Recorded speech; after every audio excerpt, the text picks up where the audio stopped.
Naomi Blake had been folding the same pillowcase for 3 minutes when she realized the mansion had gone completely silent, the particular silence that meant every soldier on the property had stopped moving at once, and she looked up to find Daichi Sato standing in the doorway of the East Wing linen room watching her with the flat, unreadable patience of a man who had been standing there far longer than she'd noticed. "You're new," he said. Not a question. His voice was low, unhurried, carrying the specific weight of a man who had never once needed to raise it to be obeyed. "4 days," Naomi said, setting the pillowcase down and straightening the front of her light blue uniform, the white collar pressed sharp against her collarbone. "Ms. Ito hired me last week." He studied her a moment longer, his eyes dark and assessing, the top 3 buttons of his white shirt undone, the ink at his collarbone visible in a way most household staff had been trained not to stare at, and Naomi did not stare, though she noted it, the way she noted most things, filing it away with the same efficiency she'd brought to every job she'd ever held. He turned and left without another word, and Naomi went back to the pillowcase with her pulse running a fraction faster than it should have, and she told herself it was simple nerves, the ordinary caution any sensible person felt in the presence of a man everyone in the household referred to only as the boss, never by name, as though the name itself carried too much weight to be spoken aloud in the hallways. She learned, over those first 4 days, the shape of the household the way she learned every household she'd ever worked, quietly and thoroughly, and what she learned about the Sato estate was this. Nobody spoke above a certain volume near the East Wing after 10 in the evening, because the boss did not sleep, had not slept properly in longer than anyone on staff could accurately say, and the housekeeper, an older woman named Reiko who ran the domestic staff with brisk efficiency, had warned Naomi on her first day that she was never, under any circumstance, to enter his study after midnight, because insomnia made him unpredictable in ways that had cost previous staff their positions and, according to rumors Naomi did not fully believe, but did not entirely dismiss either, occasionally something worse than their positions. Naomi had taken the job at the Sato estate because the pay was good and the reference from her previous employer, a Tokyo hotel where she'd worked the overnight housekeeping shift for 2 years, had run out along with the hotel's ownership after a corporate buyout left half the staff unemployed. She was 22, careful with money in the way people are when they have watched their own mother lose a job to circumstances entirely beyond her control, and she had taken the position at the estate fully aware, from the whispered warnings other staff offered during her first interview, of exactly what kind of household she was walking into. She had decided, walking up the long gravel drive on her first morning, light blue uniform pressed and new, that she would keep her head down, do her work well, and ask no questions about the business conducted behind the mansion's many closed doors. It was a reasonable plan. It lasted 4 days. That was the moment everything changed, though Naomi would not understand it as a beginning until much later, on the night she broke that rule entirely by accident.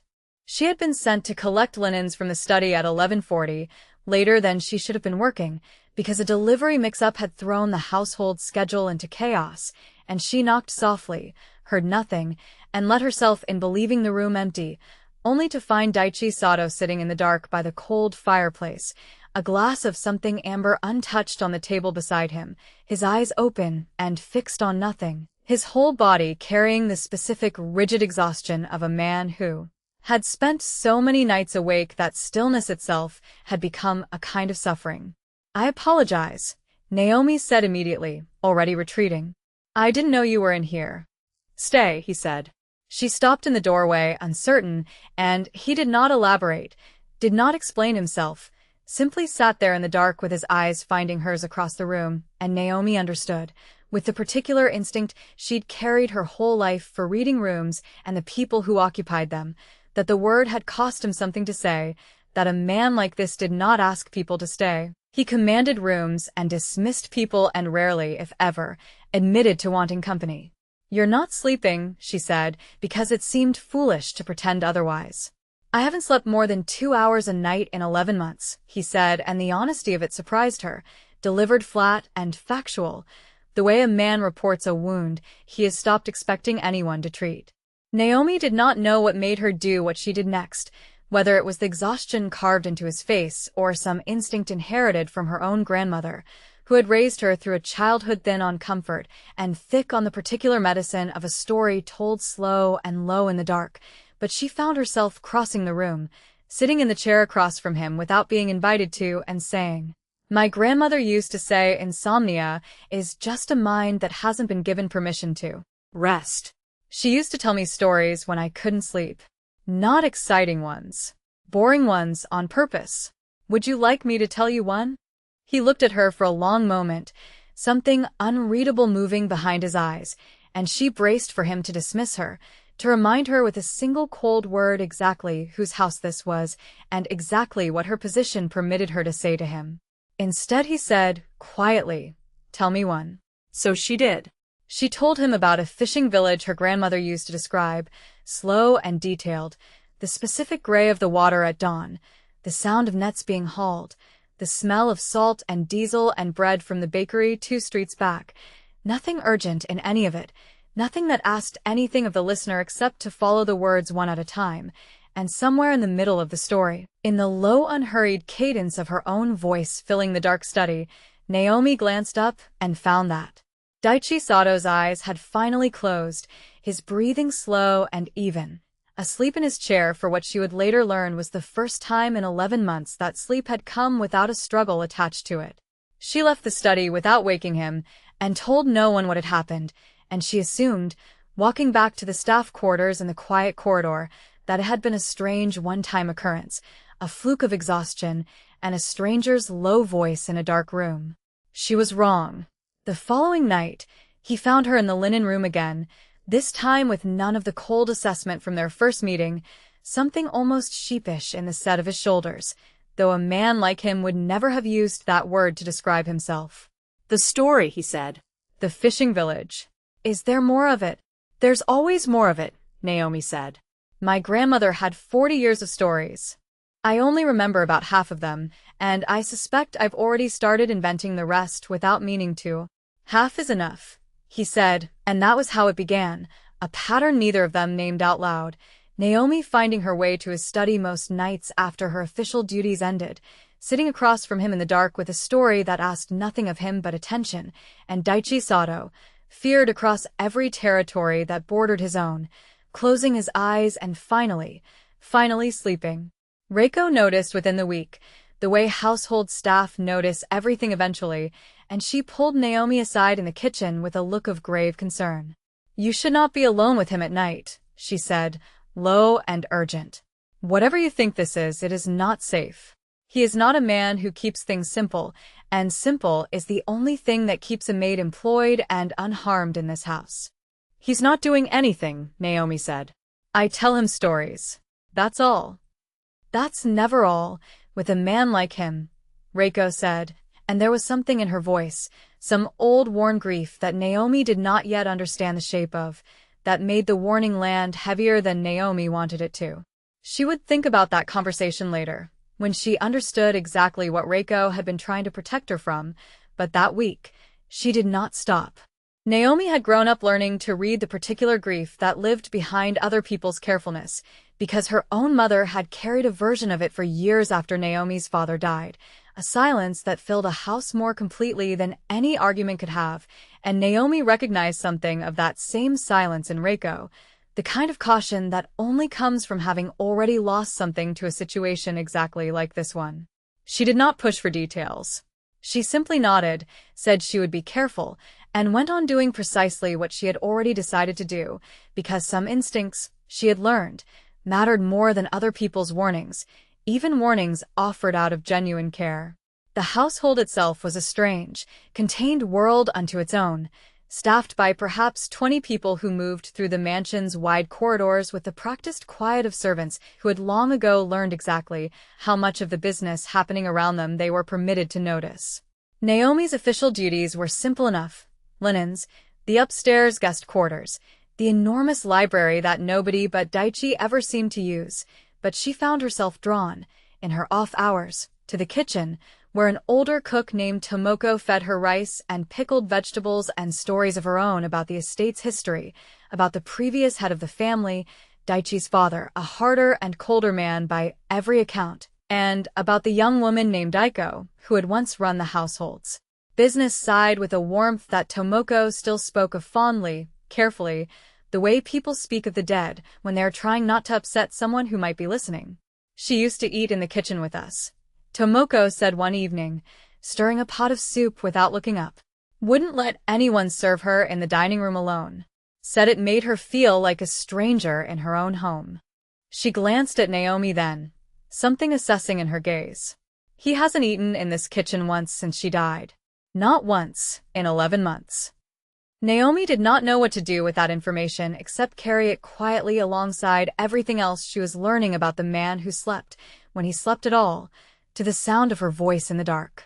The nights continued in their careful rhythm, story after story, Naomi working her way through every fragment of memory she carried from her grandmother's porch, filling gaps with details she invented when the real memories ran short, describing fishermen and bakers, and a dog that used to follow the nets down to the water every morning. And Daichi listened to all of it with the particular stillness of a man finally being allowed to rest inside someone else's world instead of the weight of his own.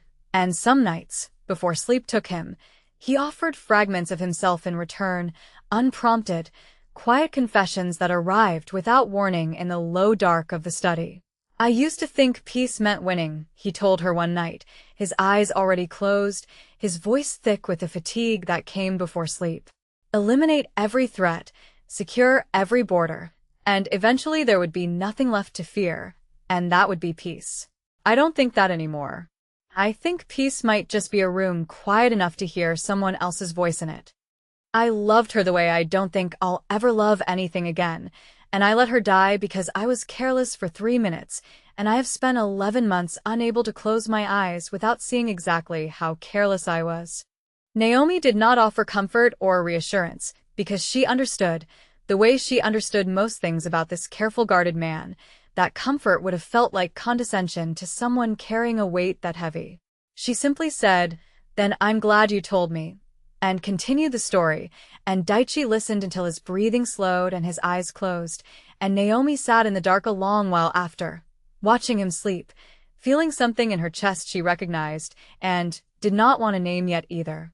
The danger arrived 3 weeks after that, sudden and violent, when the Kuroda family, emboldened by nearly a year of watching Daichi Sato do nothing but grieve instead of retaliate, made the calculation that his empire had grown soft enough to test directly. The attack came at night, gunfire tearing through the estate's perimeter with a speed that left the household staff scrambling, the sharp percussive crack of it echoing off stone and glass, the smell of cordite drifting in through a shattered window somewhere down the hall, and Naomi, caught in the East Wing corridor when the first shot sounded, found herself grabbed hard by the arm and pulled through a side door by Daichi himself, his body immediately shielding hers against the wall as the sound of boots and weapons filled the hallway beyond. "Stay behind me," he said, his voice dropped into a register she had never heard from him, stripped of every ounce of the exhausted gentleness she'd grown used to in the dark study, replaced by something lethal and utterly controlled. He moved into the corridor with a fluid, economical violence that Naomi understood instantly was not a performance, 3 intruders down before she had fully processed that he'd left her side, his competence in that moment a kind of intimacy she had not been prepared to witness, brutal and precise and entirely without hesitation. She did not stay frozen against the wall. When a 4th intruder came from the servants' stairwell behind them, weapon raised toward Daichi's exposed back, Naomi grabbed the heavy iron doorstop from the linen closet doorway and swung it hard into the back of the man's skull with every ounce of force she had, and he went down before he could fire, and Daichi turned at the sound to find her standing over an unconscious intruder, with the doorstop still in her hand, and her chest heaving. "You could have run," he said, when the corridor finally fell silent. "You didn't run from her stories," Naomi said. "I'm not running from this." He crossed the space between them and cupped her face with both hands, checking her for injury with a thoroughness that had nothing careful left in it, and for a long moment neither of them spoke, the silence between them not empty, but full of something that had been building quietly in that dark study for 3 long weeks and could no longer be pretended away. "I told myself the stories were just for the sleep," he said quietly. "I was lying to myself." It stopped being about the sleep the second night. He did not elaborate further that night, and Naomi did not push him to, understanding instinctively that a man who had spent 11 months guarding every word he spoke would need to arrive at his own honesty on his own timeline, not hers.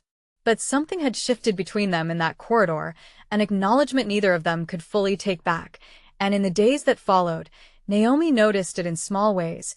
The way he found reasons to walk past the linen room during her shifts, the way he began asking after her day before she had even settled into her chair across from him each night, the way his hand sometimes found hers in the dark of the study now, resting there without comment, as though the touch itself had become as necessary to his rest as her voice.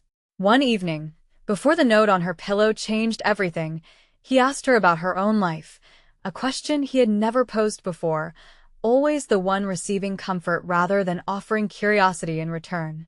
"Tell me something true about you," he said. "Not a story. Something real." Naomi considered the question a long moment, turning it over the way she turned over most things before she spoke them aloud. "I used to want to be a nurse," she said finally. "I got most of the way through the training before my mother got sick, and I had to work instead of study. I still think about finishing it someday when there's room in my life for it again." "There will be room," Daichi said, with a certainty that surprised her, as though he had already decided, somewhere in his own mind, that her life extended well beyond the walls of his household, and that whatever this was between them would not be the thing that closed off her future. "You should not have to choose between surviving and becoming who you're meant to become. Nobody should." "That's a strange thing for a man in your position to say," Naomi said gently. "Perhaps," he said. "Or perhaps it's exactly the kind of thing a man in my position understands better than most, having built an entire empire out of surviving long enough to never fully become anything else." The conversation stayed with her for days afterward, a small, unguarded window into a man who rationed his own honesty as carefully as he rationed his sleep, and it was that same week, writing the quiet confidence of finally being seen by him as something more than a comfort in the dark, that the note appeared on her pillow, and the fragile peace they had built together shattered into something far more dangerous.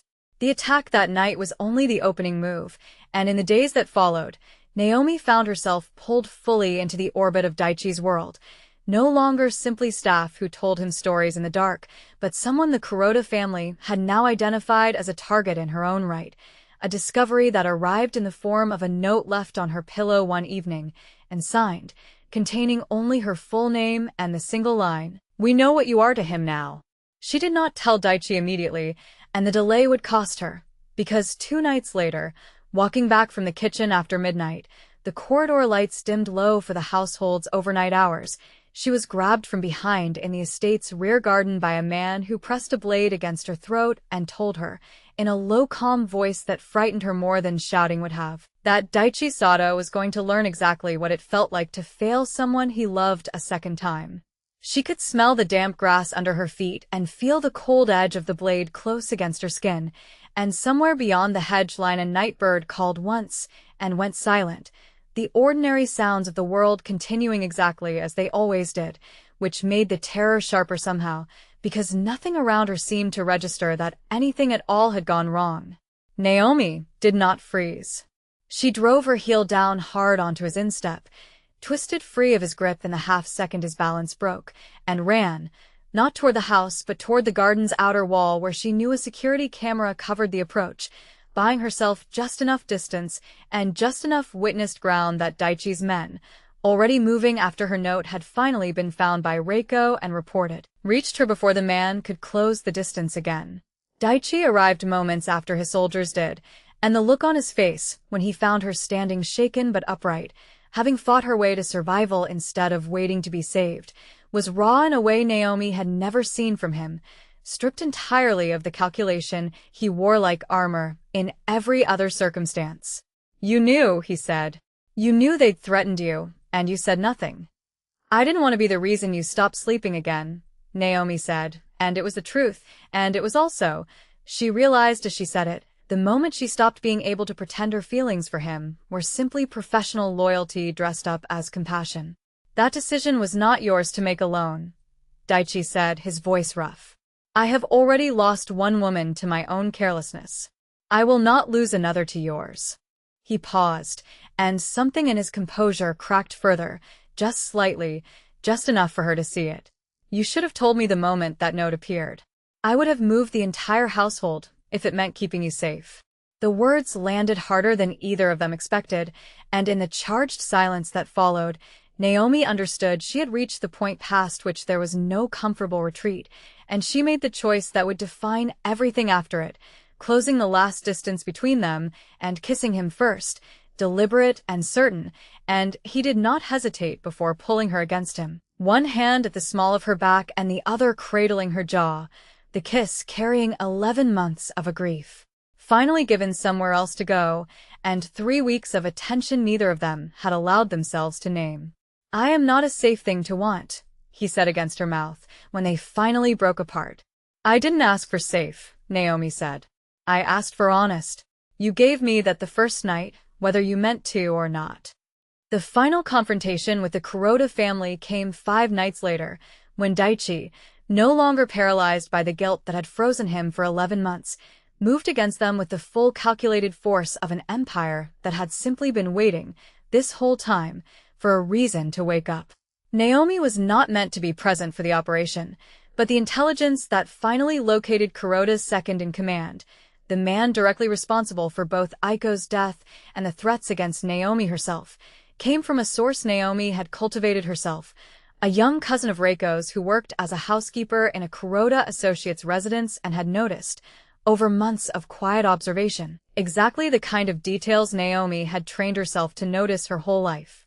She brought that information to Daichi directly instead of routing it through his lieutenants, a decision that put her inside the operations planning in a way that crossed every line the household had drawn around her position, and when the confrontation happened, at a warehouse near the Sumida River that Kuroda's people used for meetings they believed were untraceable, Naomi was there, against every order Daichi had given her, because she had learned by then that being told to stay safe and choosing to stay safe were two very different things. The exchange of gunfire was brief and brutal, Daichi's men moving with the discipline of soldiers who had finally been given clear purpose again, and in the chaos, Naomi spotted the second-in-command attempting to slip out a side exit while the main confrontation held everyone's attention, and she did not hesitate, cutting through a stack of shipping crates to intercept him, and when he turned on her with a knife already drawn, she used the one thing she had, the element of surprise and a fire extinguisher torn from the wall, swinging it hard enough to put him down before he could close the distance, and Daichi arrived seconds later to find her standing over the man who had ordered the threat against her life, breathing hard but entirely upright, entirely unbroken. You were supposed to stay in the car, he said, and there was no anger left in it, only something that looked, in the warehouse's dim light, remarkably like awe. I've never once done what I was told when it mattered, Naomi said, and felt him laugh, low and startled, against the top of her head when he pulled her into him. The weeks after the warehouse reshaped the Sato territory as thoroughly as they reshaped the two of them, the Kuroda threat dismantled at its root, the household staff no longer whispering warnings about the East Wing after midnight, because the entire estate had watched Daichi Sato change in ways none of them fully understood, but all of them could see. A man who had spent 11 months barely functioning now moving through his own home with something that looked, for the first time in longer than anyone could remember, like peace. Reiko found Naomi in the linen room one afternoon, folding pillowcases with the same practice motion from her very first day, and stood in the doorway a long moment before speaking. I was wrong to warn you off, she said finally. I thought I was protecting you from repeating something I watched happen to someone else a long time ago, someone who cared for a man in this house and paid for it. I didn't expect you to be the reason he came back to himself instead of the reason he lost the rest of it. Who was it? Naomi asked gently. The someone else. Reiko's face closed briefly, an old door swinging shut on old grief. That's a story for another night, she said, and the words carried an unmistakable echo of everything Naomi herself had been doing in that dark study for weeks, and Naomi understood, watching the older woman's face soften, that this household ran on more buried histories than she would likely ever fully know, and that perhaps that was simply the nature of a place built on both loyalty and loss in equal measure. Takashi, too, sought Naomi out in those weeks, gruff and awkward in a way that suited him poorly, standing in the kitchen doorway, one evening turning his cap over in his hands before he managed to say what he'd clearly come to say. "I pushed him for months to move against Kuroda," he said. "Told him grief was making him weak. Turned out what he needed wasn't a push. It was someone willing to sit still with him instead of demanding he perform strength he didn't have left. I didn't see that. You did. I owe you an apology for underestimating what that was worth." "You don't owe me anything," Naomi said. "You wanted to protect him too. We just went about it differently." "Different enough that you're the one he asked to stay," Takashi said, not unkindly, and left it at that, and Naomi found herself smiling long after he'd gone. There was a cost, as there always was in his world, and it arrived quietly in the form of the funeral Daichi finally held for Aiko, 11 months delayed, a ceremony he had been unable to face until he had someone beside him steady enough to make facing it possible, and Naomi stood with him at the edge of that grief without trying to erase it, understanding that some wounds were not meant to be healed so much as accompanied. Tomoko cooked for the small gathering afterward, quiet dishes served in the kitchen instead of the dining room, exactly the way Aiko herself would have preferred it, and Daichi ate there, at that table, for the first time in 11 months, and nobody in the household commented on it, though everyone noticed. On the first night afterward that he did not need a story to fall asleep, Naomi found him already in bed when she came to check on him, one arm outstretched toward the empty space beside him, and she understood the invitation for exactly what it was. Not a claim, not a command, simply a question asked without words. She lay down beside him, and he pulled her against his chest, and in the dark, his breathing already beginning to slow, he said, "Tell me the rest of the fishing village story. I don't think I ever heard how it ends." "I don't know how it ends," Naomi admitted. "My grandmother never finished it. She always fell asleep first." Daichi was quiet a moment, his hand finding hers in the dark, steady now. "Both of them. Then we'll have to make up an ending," he said. "Eventually. Not tonight." "Not tonight," Naomi agreed, and closed her eyes, and for the first time since she had walked into that dark study 4 weeks earlier believing herself intruding on a stranger's grief, she understood that she had not been intruding at all. She had been arriving exactly where she was always going to end up. Downstairs, somewhere in the vast quiet house, a clock struck the hour, and neither of them stirred to count it, because for the first time in 11 months there was nothing in that sound worth staying awake for. No threat left circling the perimeter, no name left unsaid. Just a house finally settling into the kind of silence that meant rest instead of danger, and 2 people inside it who had each, in their own way, stopped waiting for the other shoe to drop and started simply living in the room they were in.